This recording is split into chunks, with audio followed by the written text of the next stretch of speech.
देखो बेटा, आज हम क्या पढ़ेंगे, पत्तियों में सिरा विन्यास हमें देखना है, जिसके लिए बहुत सारी पत्तियां लेके आई हूं मैं। ठीक है, तो अब इनमें हमें क्या देखना है, सिरा विन्यास। जैसा कि तुम जानते हो, पहले पत्ती की संरचना पहले भी पढ़ाई है मैंने, आज तुम्हें फिर से बताती हूँ कि ये क्या है, आपका पत्ती है एक। ठीक है, ये उसका क्या होता है, लेमिना, या हिंदी में इसको क्या बोलते हैं, पर्णफलक बोलते हैं। ठीक है, ये वाला भाग कौन सा होता है, ये होता है पर्णशील, और ये होता है इसका पर्णतंत्र, जिससे कि ये पौधे से जुड़ी हुई होती है। इसमें आज हमें फिलहाल देखना है वो है ये सिराएं। ठीक है, इन्हीं का क्या देखना है, हमें विन्यास देखना है कि ये किस तरह से समांतर है, कि ये क्या है, जालिकावत रूप से फैली हुई है। समांतर क्या होता है, जो क्या होते हैं, समांतर रेखाएं तुमने मैथ में पढ़ी हैं, जो बिल्कुल सीधी जाती हैं और आगे एक दूसरे को कभी भी काटती नहीं है, वो समांतर रेखाएं होती हैं। तो पौधों में भी अगर ऐसी रेखाएं तुम्हें देखने को मिलती हैं तो उस सिरा विन्यास को क्या बोलते हैं, समांतर सिरा विन्यास बोलते हैं। ठीक है, और जिसमें रेखाएं समांतर नहीं होती हैं उसको हम जालिकावत सिरा विन्यास बोलते हैं।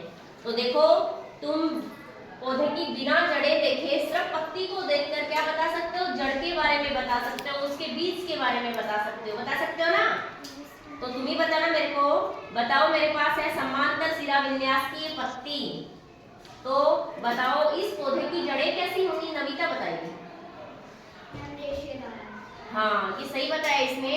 ये कह रही है कि जिस पौधे की पत्तियों में समांतर सिरा विन्यास पाया जाता है उसकी क्या होती है, रेशेदार जड़ें होती है। बीज कैसे होंगे,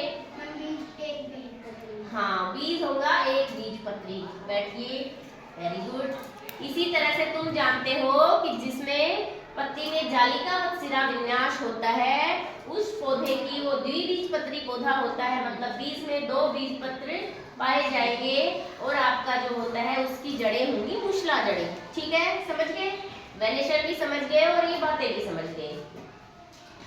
और पत्ती की जो ये वाली सतह है जिसको हम पृष्ठीय सतह बोलते हैं, और ये वाली होती है अधरीय सतह, जिसके ऊपर महीन महीन रोम पाए जाते हैं, छिद्र पाए जाते हैं, जिनसे पौधा क्या करता है, सांस लेता है, अपना गैसों का आदान प्रदान करता है, गैसों का विनिमय करता है। ठीक है, तो बस आज के लिए इतना ही, समझ गए ना। अब पौधे की जब भी तुम पत्ती देखोगे समझ जाओगे कि कैसा पौधा है, लेकिन इसमें कुछ एक दो अपवाद भी होते हैं बेटा, लेकिन मोस्टली बात सत्य ही होती है कि हम इस पौधे को देख के, पौधे की पत्तियों को देखकर पौधे की जड़ के बारे में और बीज के बारे में अनुमान लगा सकते हैं। ओके।